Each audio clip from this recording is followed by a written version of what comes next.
It may have been a while since my last upload, but I still haven't forgotten about my mission to 100% and platinum my entire PS2 horror game collection before this channel hit 77,777 subscribers. And yes, you heard that right, I'm platinuming games on the PS2. See, I wanted to create something unique that has never been done before on YouTube. So I came up with the idea where I take the trophy requirements from modern remakes and try to recreate the entire Platinum Challenge on the original PS2 version to see if it's even possible. And for games that never had trophies in the first place, I'm creating my own custom trophy lists and earning those instead. And now, to make things a little bit more interesting, if I can't finish the challenge before we reach the subscriber goal, I'll have to platinum what many consider the scariest Resident Evil game of them all, Resident Evil 7, completely in PSVR. So if you'd like to see me suffer, make sure to like and subscribe. With Resident Evil 2 and 3 now completed, I figured that before tackling Resident Evil 1, I'd take a small detour into another legendary survival horror series, Silent Hill 2. Now, Silent Hill is a series I've never really touched before. I've never played any of the games, never watched the movies, and apart from a few clips here and there, I knew almost nothing about it. So with this challenge, I was stepping into completely unknown territory. And let's just say, I really wasn't ready for what this series had to offer. Would you like to win this PAL copy of Silent Hill 2? Stick around, because at the end of this video I'll tell you exactly how it can be yours. The game starts with James Sunderland, who, after receiving a letter from his supposedly deceased wife Mary, travels to Silent Hill in search of her. And the first place we find ourselves is in what might be one of the ugliest and filthiest public restrooms I have ever seen in my life. But hey, if you gotta go, right? Take a crazy shit. I told my security stop anywhere. Look at this little ass bathroom I'm in. This shit is wicked. Fuck it, when you gotta go, you gotta go. But let's just say this was probably still the nicest place in town. Before heading to our main objective, we can get our first trophy by simply trying to escape this place already, which honestly might have been James's best idea during the entire game. But yeah, that's not an option, so instead we head into the spooky forest. I mean, who the hell wants to leave by foot when they literally arrive by car anyways? After walking far enough, we spot a woman standing in a cemetery. And after talking to her, we are somehow even less sure about what is actually going on here than before. So naturally, we continue deeper into the town because James is sure that his wife is in there. And by the way, let's see if this reminds you of something. So for the next 10 minutes you just walk around the town aimlessly until you see an odd looking creature and a pretty big amount of blood on the road. Following it doesn't exactly sound like a great idea, but James does exactly that. Maybe he really thinks that that's his wife on her period. What did he say? But however, entering the town earns us our next trophy. Eventually the creature leads us to a place which really reminds me of my room. Just like the average tourist, James has absolutely no respect for the locals. He just breaks into someone's home, steals their radio, and then acts surprised when the owner attacks him. Honestly, I don't even blame this creature. So we quickly grab a wooden plank, and at first, I didn't even want to hit that poor thing because, let's be honest, James was the asshole here. Definitely not because I had absolutely no idea which button attacks because the game doesn't tell you. Anyway, after finally figuring it out, I got my first kill with the wooden plank. There are quite a few combat trophies in this challenge. One requires getting a kill with every weapon in the game, and there are 6 of them. Then there are the grind trophies, 75 melee kills, 75 range kills, and 50 stomp finishing kills. Since my second playthrough won't allow me to use any range weapons, I wanted to make as much progress as possible on these right away. And luckily, these creatures are literally everywhere in the city. So every time one of them fell on the ground, I made sure to stomp the absolute life out of it. Or at least try to, because at first I wasn't familiar with the combat at all. And yes, I was counting in my notes. Let's not forget about the radio either. First, someone literally calls us out through it. And second, I had to turn it off for another trophy. Because basically what the radio does is, it tells you when an enemy is nearby with its sound. So it helps you, I guess, but it doesn't really help because you hear the enemies anyways. Whatever. Our main goal in this area, besides getting as many kills as possible, is getting into the Woodside apartments. But before we can do that, we first need to find a key, which is hidden behind this cute little jump scare. Sadly, what I couldn't get was the trophy for breaking 50 windows, Because apparently all the cars and shops in Silent Hill have bulletproof glass. Paris should actually take notes. When we finally get into the Woodside apartments, we earn our next story trophy. And this is where the real spookiness begins. This game must have been on another level back in 2001. I love Resident Evil, but the two old Resident Evil games I played before Silent Hill were nothing like this. The long dark hallways, Pyramid Head just standing there watching us, and the soundtrack that was still giving me chills while editing this video at 1 AM.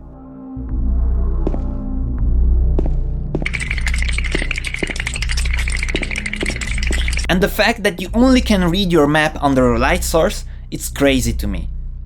I know, I'm already glazing this game and we haven't even seen much of it yet. But I was enjoying it so much. The soundtrack, the sound design, the atmosphere, everything was amazing. Well, everything except the controls and the camera. We grab the flashlight from room 205 and we are introduced to the next creature, the mannequins, thanks to a pretty disgusting jump. With the flashlight equipped, we can finally explore deeper into the apartment complex, until we find a key that looks pretty important to James. The only problem is, it's sitting on the other side of this cage. After trying to pick it up, I genuinely thought something was going to bite James's hand off.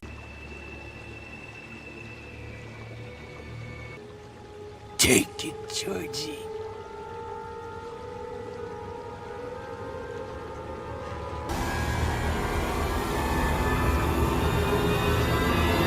Boo. No. Sadly, no jumpscare this time. It was just this little girl who was messing with us. Before disappearing. Oh, wait. Isn't this a 9mm? Alright, let's go talk to her again. Let me teach some manners. Hey yo, what the Heading back, we find something that I definitely would have used my handgun on too. Unfortunately, that clearly wasn't going to work, as we find out later. We also discover a strange hole in the wall, glowing with the same orange light as whatever we saw earlier. And yeah, for some reason James wants to take out something from that, and it turns out to be a clock key, which we actually needed for a puzzle, to traverse forward through the wall. And with this, we are exactly on the other side of the cage. After picking it up, we also meet a guy who's actually vomiting. His name is Eddie and he's gonna cause some trouble later on in this game. Killing a person ain't no big deal. Just put the gun to their head. But for this moment, he's completely losing his mind because of this place. Poor guy spends more time throwing up than actually talking to us. Shout out to me in my high school years. Oh, and sadly a lot of doors that are tied to trophies in the remake are closed off in the original game, such as 207 for example, which is needed for this balloon shooting trophy. The devs should have actually known they were going to make a remake 23 years later and leave a little Easter egg for us in the OG version on the PS2. But yeah, they are clearly not as creative as I am. Konami, hire me next time. I got you. Anyway, we follow the Pyramid Head creature and climb through a window into another apartment building, which is apparently some kind of other world, I guess, thanks to the trophy, because otherwise I probably wouldn't have known that in my first playthrough. Our main objective is to solve a coin puzzle by finding 3 coins scattered around the apartments. Doing so rewards us with the Lionhouse key. In here we also meet Angela again. Now she's acting even weirder than before. She's laying there with a huge kitchen knife and she's clearly not planning on cutting tomatoes with it. Now, jokes aside, this is a serious game and this is actually a pretty serious scene. Basically, Angela is searching for her mother. She's completely broken and is about to hurt herself. She clearly has some kind of trauma. Luckily, James manages to talk her out of it and she leaves the knife behind. The knife is actually important later because it's required for the In Water ending. But for now, I'm not able to examine it because I'm going for the Maria ending. After meeting her, we unlock the Lean House door, or however you call it, which leads us to a new area and to our old friend Pyramid Head. And he's clearly not too happy that we interrupted his private time, I guess. Me last night with your sister. He's not happy about being caught, so we need to fight him. And honestly, the fight was pretty easy. Probably because I was playing on the easiest difficulty. I managed to beat him in around 10 seconds, so I secured 2 trophies here. I just still kept shooting him like a dumbass. Come here, boss! Shortly after that, we finally meet Maria, who according to James looks almost exactly like Mary. We tell her about the letter from our wife saying she's waiting for us at our special place. Apparently that special place is in the Lakeview Hotel, or it might be because James is still looking for it. Also here Maria makes the joke of the century. She's clearly funnier than I am, that's for sure. Hotel was your special place, huh? I'll bet it was. I just died of your arms tonight. Since I was going for the Maria ending on my first playthrough, it was good to know exactly what I had to do. And the first requirement was just standing next to Maria for 10 minutes, because apparently it gives you a point. And no joke, I literally stood there for 10 minutes. I also had to be really careful not to leave her behind for too long, and not to run too far ahead of her. Also, you shouldn't damage her, and you shouldn't run into her. Our first destination together is the bowling alley, where we find Eddie and Laura talking. Of course, Laura immediately runs away again, so now we have to go find her. The next trophy is technically another unobtainable one. It's called Leftovers and requires interacting with the leftover pizza. Unfortunately, the pizza isn't interactable in the original game. But honestly, I might just give it to myself because, let's be honest, who doesn't love the sound of earning the trophy? And James says basically the same thing. Is that her name? This town is full of monsters. How can you sit there and eat pizza? She said she was fine by herself. She said a fatso like me would just slow her down. We spot Laura running into the hospital, so James immediately forgets all about his wife and follows her inside for whatever reason. This place is huge. 3 floors, creepy corridors everywhere, and probably the scariest location in the game so far, especially now that the nurses have joined the party. Luckily, shortly after arriving, we find a shotgun. Finding a shotgun in a horror game is one of the greatest feelings ever. Some of you may agree with me. This guy clearly haven't had pussy in years. Our main objective in the hospital is basically to open this little box by solving a bunch of puzzles and collecting a bunch of keys and somehow fish an ear out of the drain. Yeah, don't ask questions, I don't make the rules. Silent Hill puzzles are something else. But first, Maria suddenly feels a little sleepy, so she decides this abandoned hospital is the perfect place to take a nap. Good night, girl. I'll see you tomorrow. What a weird game, dude. No shit, Sherlock! This basically means that we have to search for Laura and solve all the puzzles on our own. Thank God, actually. If you're going for the Maria ending, it's also important to interact with her twice to earn some points towards the ending. Now we search the entire hospital for Laura. Even after reaching the top floor, we still can't find her. Instead, we run into that thing with the pyramid on its head again. And this time, he doesn't even bother fighting us. He just throws us down 3 floors.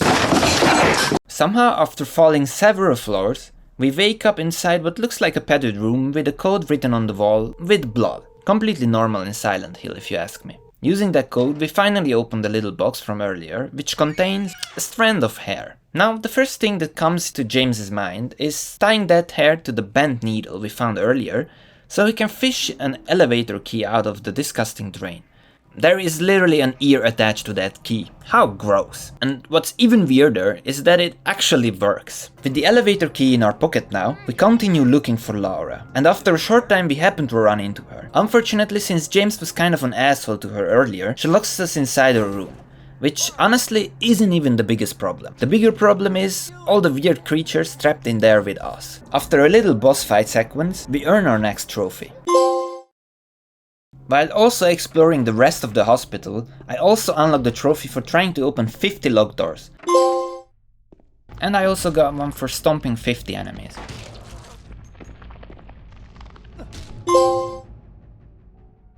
While I was still busy looting the place, Maria suddenly showed up out of nowhere and started asking where I disappeared to. I was almost killed back there!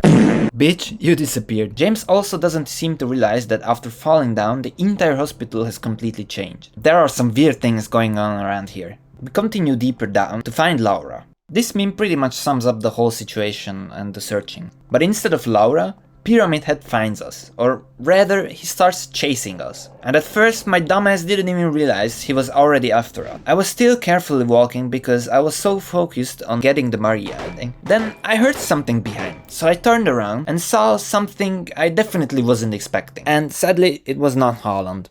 I don't know which one is worse, to be honest. At that point, I immediately started sprinting. I just hoped that Maria's AI would do the same, because she'd already been hit twice. My future self already knows the answer, but at that time I was still hoping I hadn't ruined the Maria ending. I managed to reach the elevator just in time. The same can't be said for Maria.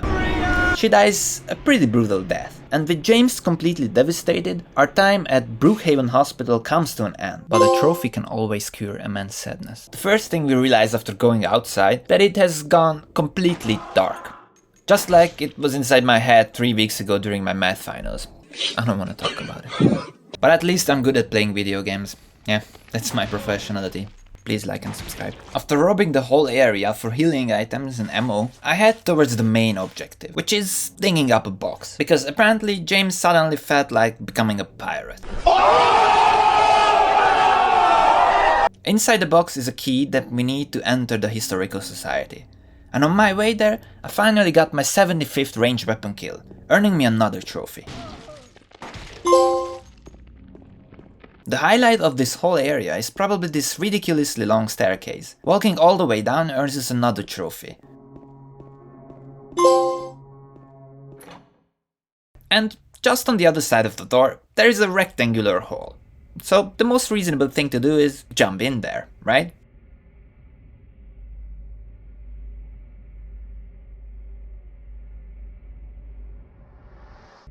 And just after that, there is another hole, and another hole, and another hole, and another big hole. Hi. And just to make things a little bit more interesting, we also take a 1-minute elevator down there. At this point, we probably arrived in India. Shout out to my Indian fans. All the 392 of you. Love you guys. Instead of India though, we arrive in the labyrinth.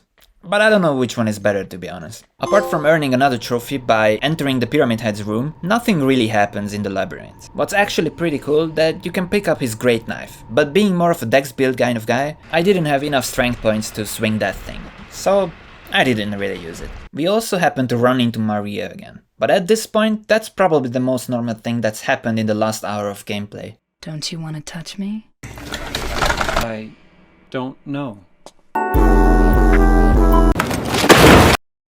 As we continue through the labyrinth, we arrive at a hallway covered in newspapers about a brutal murder. And then, we hear a familiar voice. Daddy, please don't! Is that you, Mia? Daddy's coming. We need to go. Daddy? Nope, it's Angela. And I'm not even gonna comment on what's happening here. I simply take out my shotgun and make quick work of the abstract daddy boss, earning yet another trophy. Easy! Seeing Angela crash out, you probably know what's going on here. But later we learn that this monster represents Angela's abusive father, whom she killed with the kitchen knife we picked up earlier. Although with the PS2 graphics I didn't really get why it looked the way it did. But looking at the pictures, and especially the remakes ones, it makes sense now. The best thing that James did was kill that piece of shit. But that's still a mystery how he was able to see it. After the fight we also meet Maria again.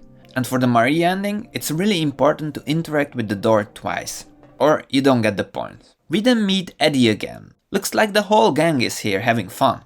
And the next boss fight is literally fighting Eddie. I also get to try out my newest addition to my weapon arsenal, the hunting rifle, which didn't disappoint. And since I finished Eddie off with it, I earned 2 trophies at once. One for defeating the boss, and another one for getting a kill with every weapon in the game. We make our way across the Toluca Lake to the Lakeview Hotel, which is basically the final area of the game. And yes, I completely forget about one trophy here, but at least I got another one for just arriving. Inside the hotel we meet Laura again, and somehow it turns out she actually knew Mary pretty well. The two of them used to talk about Silent Hill all the time. Now that's what I call proper parenting, and Laura even gives us a letter from Mary. We then solve a bunch of more puzzles, including this clock puzzle, which rewards us with the hotel stairway key. Using it takes us all the way up to room 12. And this is probably the most important moment in the entire game. Not just because it gives us another trophy, but also because we finally discover what really happened to Mary.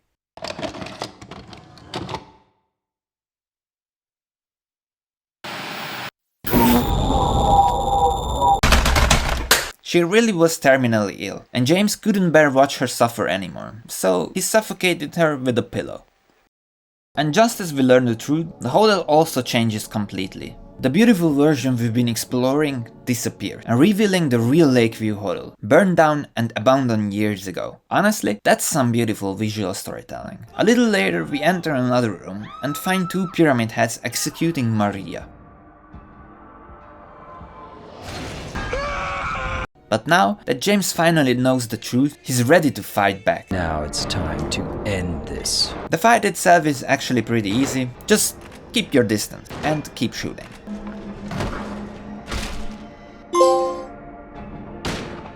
Once they are defeated, you steal their eggs and use them to unlock the final doors. And the last requirement I needed for the Marie ending was to sprint through this hallway without listening to Mary's speech all the way through. And when I entered the final room, if you can call this a room, I could already tell which ending I was about to get. If Maria was laying on the bed, that was good, because that meant I got the Maria ending. And I was so happy, because she was laying on the bed. After the cutscenes, there's basically just one more boss fight against Mary or Maria, I don't even know. Once the fight is over, James finally puts an end to it. And after the final cutscene, James and Maria leave Silent Hill together. Mission accomplished. I got a bunch of trophies here. Faster Than Folk for completing it under 10 hours, Vicious Circle for the Maria ending, and Radio Silence for not using the radio throughout the whole playthrough. Finishing the game under 10 hours is basically easy, it comes naturally on the PS2 because the PS2 version is much shorter than the remake. And these were my stats. I swear to God that's a coincidence. I refuse to have anything to do with that.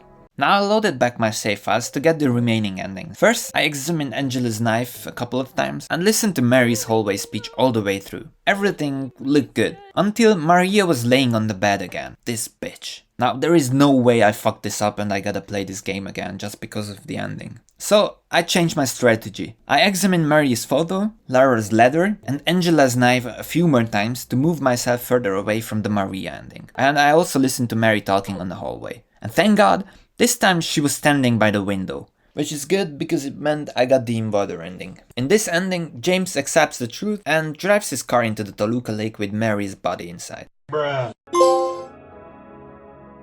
Now the only thing I changed for the next ending was that I didn't examine Angela's knife. So I was pretty confident it should actually work this time. When I entered the final room, I saw Maria standing at the window again. Instead of committing suicide, James leaves Silent Hill together with Lara. Honestly, this is probably the nicest ending in the game. Ain't no simping around here. Now, there were only 2 more playthroughs left. That's because the dog ending isn't available until you've completed the Rebirth ending, or, even worse, all 3 main endings. Now technically, I had already seen all the 3 main endings, but the game only counts them if they are completed on separate save files, so the shortcut didn't work sadly. Looks like we were doing this the legitimate way. For the Rebirth ending, I had to collect 4 special items scattered throughout the game. At the same time, I was also collecting every single memo for another trophy. However, the very first thing I had to do was to grab the chainsaw for our next trophy, which is only available in the New Game Plus. And this time I didn't forget about the Toluca Lake trophy either. So I just sat there 10 minutes long thinking about my bright future. And after collecting everything, I finally reached the Rebirth ending. Now this ending is absolutely wild. James basically performs some kind of occult ritual on Mary. That's why we had to collect those 4 occult items throughout the game in the first place. He's essentially trying to bring his life back to life.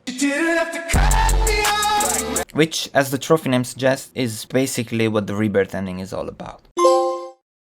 And I also got another one for completing the game in New Game Plus. And as close as you like for only using melee weapons. Unfortunately, I was still a few melee kills short of the 75 required for another trophy. I think I was missing about 5, so I figured I'd finish those off during the dog ending playthrough.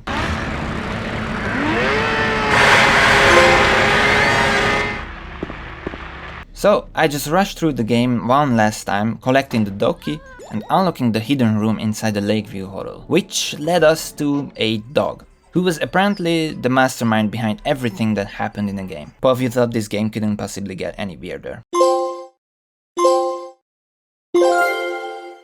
And as I promised, here's the giveaway. To enter, simply leave a comment below telling me what your favorite game is. Yep, it's that simple. And if you enjoyed the content, I'd really appreciate it if you left a like and a sub. And if this video reaches 1000 likes, I'll randomly pick one guy from the comment section to win this PAL copy of Silent Hill 2. Good luck! But yeah, that was the Silent Hill 2 PS2 Platinum experience. Overall, it was actually a pretty easy challenge, since there wasn't a difficulty trophy. The only parts that got a little tedious were collecting all the memos and going through every ending, but honestly, it was an amazing experience from start to finish. And these were the 7 trophies that turned out to be unobtainable on the original PS2 version. Apart from those, every single other trophy from the remake was possible to recreate on the original game.